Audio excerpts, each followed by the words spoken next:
Sirens wailed and traffic stopped today as Israel paused for 2 minutes to mark Holocaust Remembrance Day.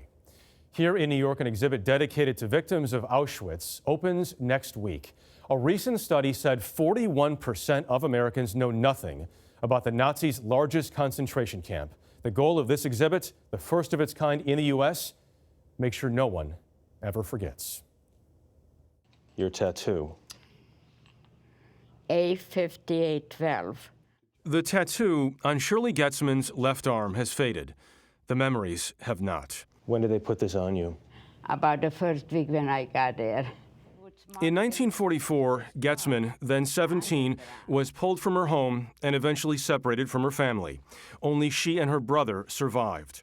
Her parents and grandmother were killed, along with more than 1 million other Jews at the Nazis' largest concentration camp. This is my first job.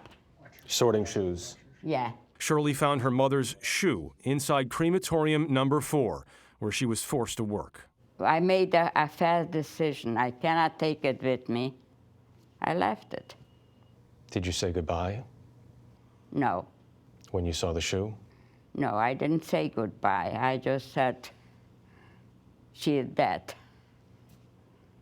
We met Shirley at the Museum of Jewish Heritage, inside the exhibit called Auschwitz, not long ago, not far away. Every button was touched by fingers of a person who was murdered. It is the life work of Robert Jan van Pelt. Shirley is a witness, and the burden that a witness carries on her or his shoulders is immense. Curators here have carefully handled and displayed objects never seen on American soil.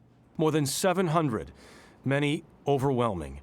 A replica of a gas chamber door, the side the Nazis closed, the side their victims couldn't open. The two sides of the door speak about total power and total powerlessness. A sock still tucked into a shoe that belonged to a young boy who was murdered.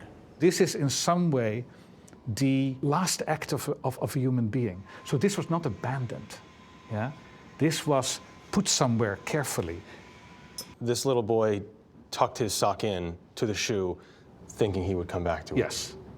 There are also more than 400 photographs, brutal evidence of 20th century deprivation and desperation.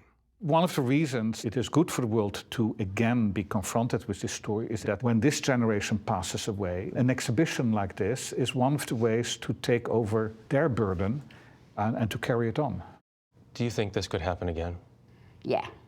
You do? Because people forget history. But isn't that why a museum is here like this, so people don't forget? I hope so. That's what I'm trying to do as much as I can. By sharing your story? Yeah.